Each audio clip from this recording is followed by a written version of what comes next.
ये हैं ये, लेकिन अब ये राम जी महाराज भी थोड़ी देर आसन पे डटे तब कथा का आनंद थोड़ा सा बढ़े, तो क्यों ना विनय पत्रिका का एक पद रोज राम जी को फिर सुनाना बाबू जी की तरह से शुरू करें, तो शायद कुछ थोड़ा सा आनंद हमारा बढ़ जाए। तो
भगवान की जय।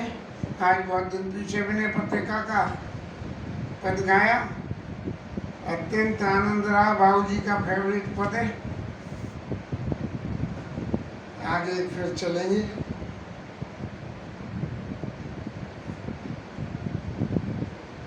ये को भवन प्रसंग में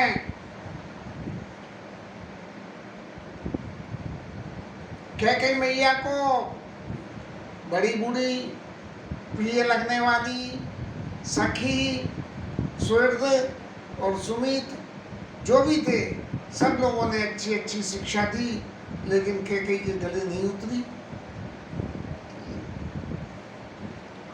तब गोस्वामी जी महाराज को लिखना पड़ा, सखी न सिखावन दीन।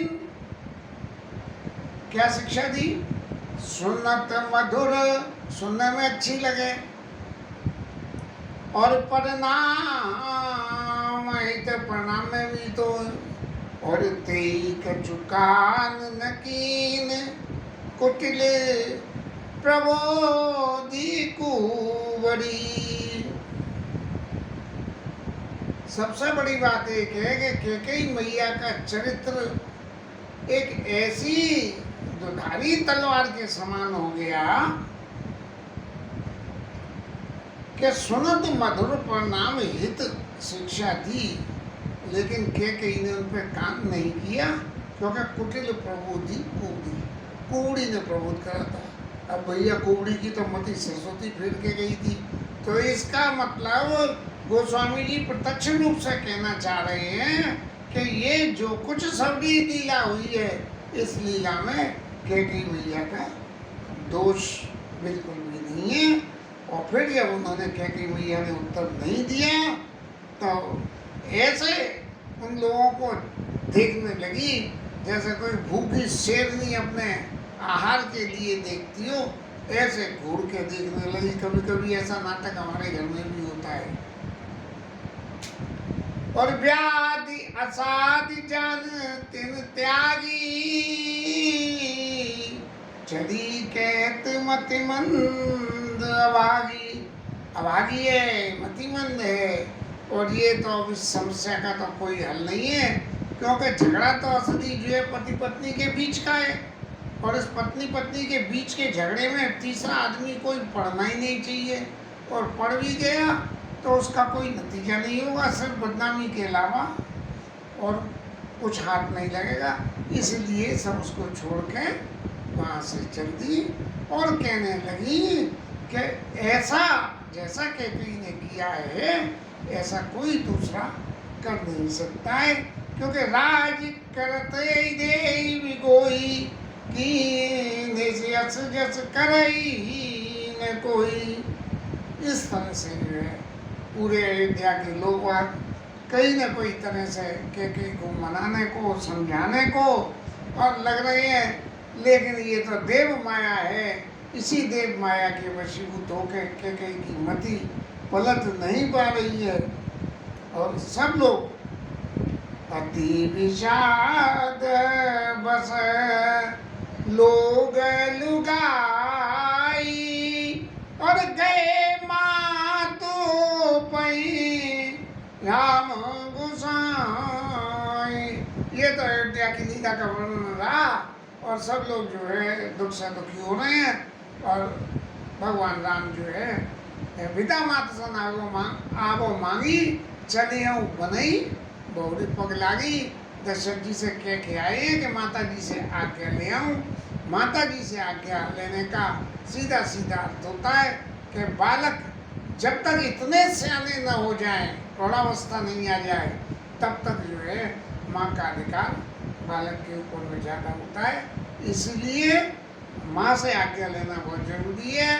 और विश्वामित्र जी के संग भी जब भगवान गए थे, तब भी उन्होंने जननी भवन गए प्रभु, चले नाई पद शीस। जननी के भवन पर गए, अंदर जाके नहीं गई कि मैं विश्वामित्र जी के संग जा रहा हूँ। चले नाई पद शीस, बाहर से ही जो है जननी भवन गए, चले नाई पद शीस, बाहर से ही उनको जो है वो वंदना करके और भगवान विश्वामित्र जी के संग चले गए हैं। और नवगयन, और क्या, जब कौशल्या मैया के पास में गए हैं तो उनकी स्थिति क्या थी। अब हमारा आदमी तो कोई जाता तो मुंह लटका के जाता, लेकिन राम जी जो राम सहज आनंद निधानु, जो सहज ही आनंद में रहते हैं, आनंद के लिए उन्हें कोई प्रयास नहीं करना पड़ता। राम सहज आनंद निधानु, आनंद लेने के लिए कोई प्रयास नहीं करना पड़ता राम जी को। तो ऐसे राम जी तब जो है माता जी के पास गए हैं, तब उनकी क्या स्थिति थी।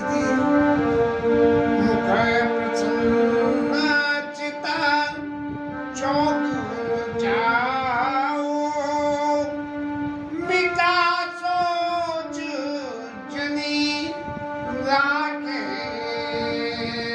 राओ। चौगना मन में हर्ष हो गया। क्या क्या हुआ कि मिटा सोच, मन का सोच मिट गया। जनी राखे राऊ, के राजा कहीं रख नहीं ले या माता कहीं नहीं रख ले, इसलिए मन को जरा भी ऐसी स्थिति मन की या चेहरे की नहीं होनी चाहिए जिससे सामने वाले को लगे कि राम जी को बन जाने की बात का कोई ना कोई चित्त में कुछ अफसोस है। इसलिए मुख प्रसन्न चित चौगुन चाऊ, जितनी खुशी उनके चेहरे पे खुशी दिखती थी उससे चौगुनी खुशी है। और नवगेंद्र रघुबीर मनो राज अलान समान, छूट जान बन गवन सुने गुरु आनंद अधिकान। नवगेंद्र नई चंद्रमा के समान, भगवान राम का माने, और राज अलान समान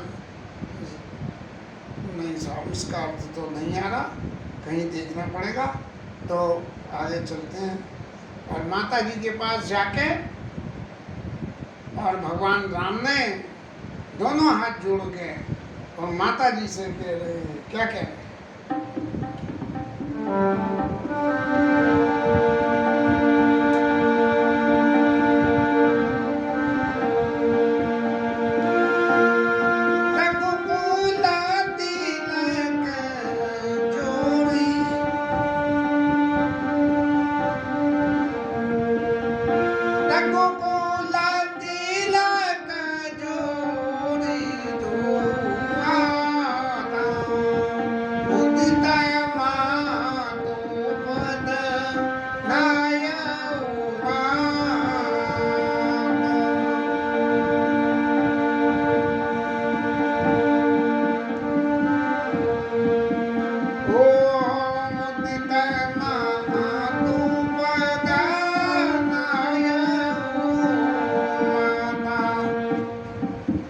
माता जी के चरणों में मुदित बड़े खुशी मन से और चरणों में प्रणाम करा।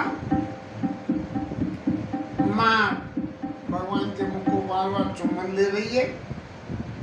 सहज माता का स्नेह है, उनकी आंखों में नेत्रांशु भरे हुए हैं और शरीर में पुलकायमान हो रही है, क्योंकि माता को तो ये खबर मिल चुकी थी कि इन्हें राज्याभिषेक मिलने वाला है। इसलिए और प्रेम प्रमोद न कछु कही जाई, रंग दनद पदवी जन पाई।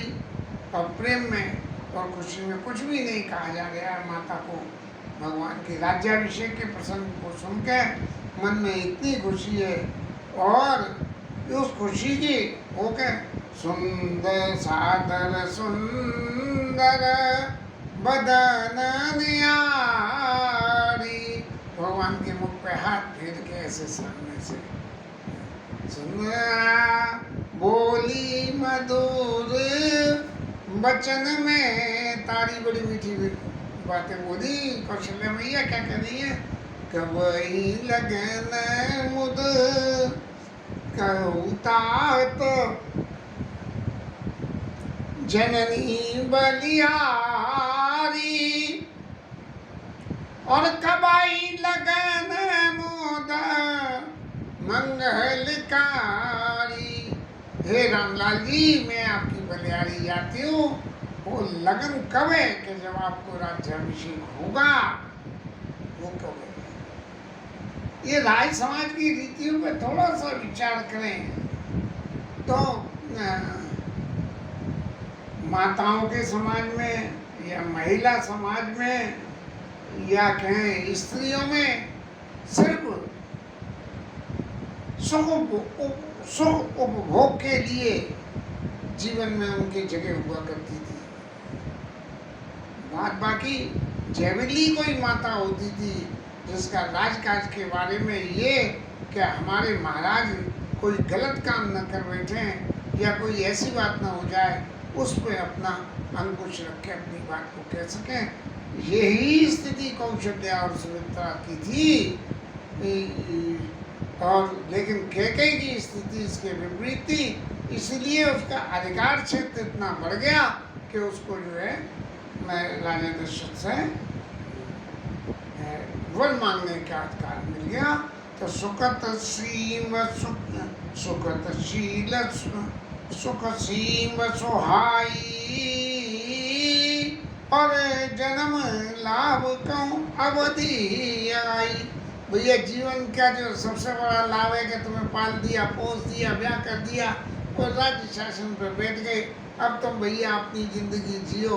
तो ऐसा जो जन्म लेने का लाभ था जिसकी सीमा पूरी होने आ गई, वो सीमा कब है और वो क्या है?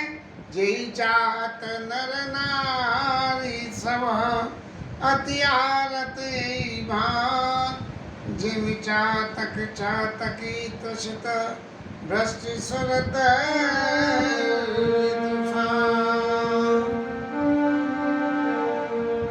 सब लोग जो चाहते हैं, बिल्कुल जैसे चातक चातकी जो है स्वाति नक्षत्र में मेघ की वर्षा का जल पीने के लिए ललायत रहते हैं, ऐसे ही तुम्हारे राज्याभिषेक के लिए ये अयोध्या के सभी नर नारी चातक की तरह से इंतजार कर रहे हैं।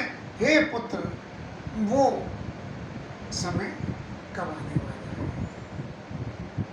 इसके साथ ये कथा विश्राम और हरि नाम कीर्तन।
राधे। श्री राज धरण की जय श्री राधा